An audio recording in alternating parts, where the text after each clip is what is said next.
Here we have Mrs. X. She is a 67-year-old female. Mrs. X, nurse reported that she has been anxious and restless throughout the day and constantly trying to get out of bed.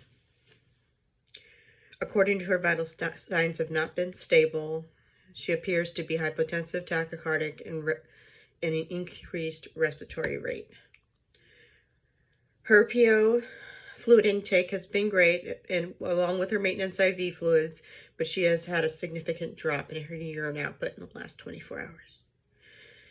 History. Today marks day 15 of inpatient treatment. Patient has been in an assisted living facility since her late husband passed 2 years ago. When EMS picked her up, she was disoriented and yelling at the staff, which they said was not like her to be unkind. This change in mental status led them to call the ambulance. She has been refusing help with her ADLs, so she has not been keeping up on her personal hygiene.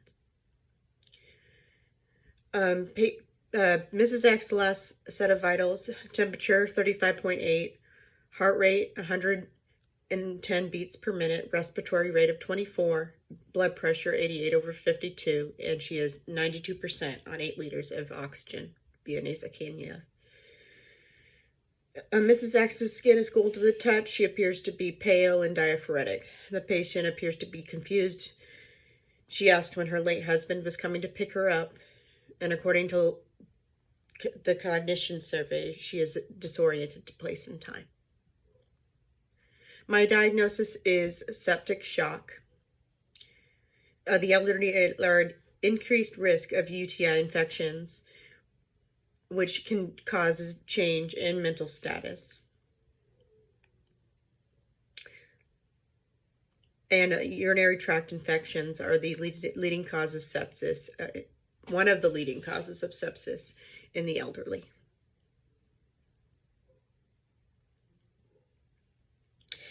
The reason why Mrs. X is anxious and restless is because of her hypertension. Her drop in blood pressure is stimulating the sympathetic nervous system. Her hypotension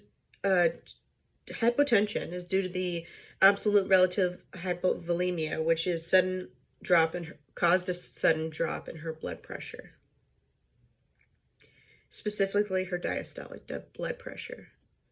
Venous dilation causes the drop in stress blood volume, which is reducing this venous return, consequently also a drop in cardiac output, which decreases oxygen distribution to the body tissues. The SNS response, the tachycardia is due to the SNS response stimulating the heart. Her pale, cool, moist skin is because of the peripheral vasoconstriction shunting blood to her vital organs. The decreased urine output is due to the renal vasoconstriction, decreased perfusion to the kidneys, affecting the RAS system. The reason why the patient is thirsty is due to the stimulation of the osmoreceptors in the hypothalamus that are responsible for regulating fluid balance. Her tachypnea is caused due to the anaerobic metabolism, stimulating lactic acid secretion, which leads to the increased respiratory rate to get rid of the acidic carbon dioxide to compensate for the acidotic conditions. Diagnostic tests would include blood cultures, specifically both anaerobic and aerobic blood cultures, to identify the presence of bacteria in the blood. Lactate levels, the patient's lactate levels directly correlate with the presence of hypoxia, therefore a measuring stick for the progression of her septic shock.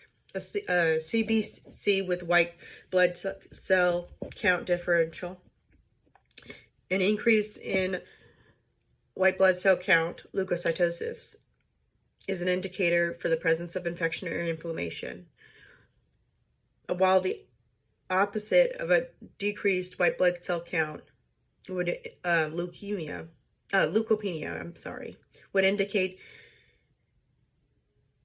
that sepsis has been prolonged, and the differential would determines the percentage of what type of white blood cell exists in the sample.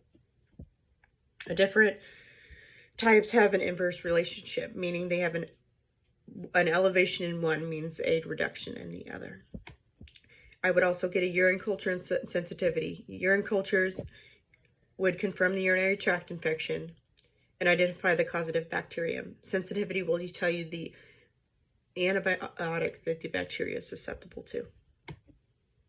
Treatment. The patient weighs 82 kilos. Treatment protocol for septic shock is 30 milliliters per kilogram over the next 3 hours. I recommend 2.5 liter boluses of a crystalloid IV fluid, lactated Ringer's. A gram-negative bacterium is usually the cause of sepsis shock and a common cause of urinary tract infections in the elderly. The urine culture will confirm the suspected urinary tract infection. When her anaerobic and aerobic blood cultures result, we will start her on cefazole and tazobactam per treatment recommendations. Thank you.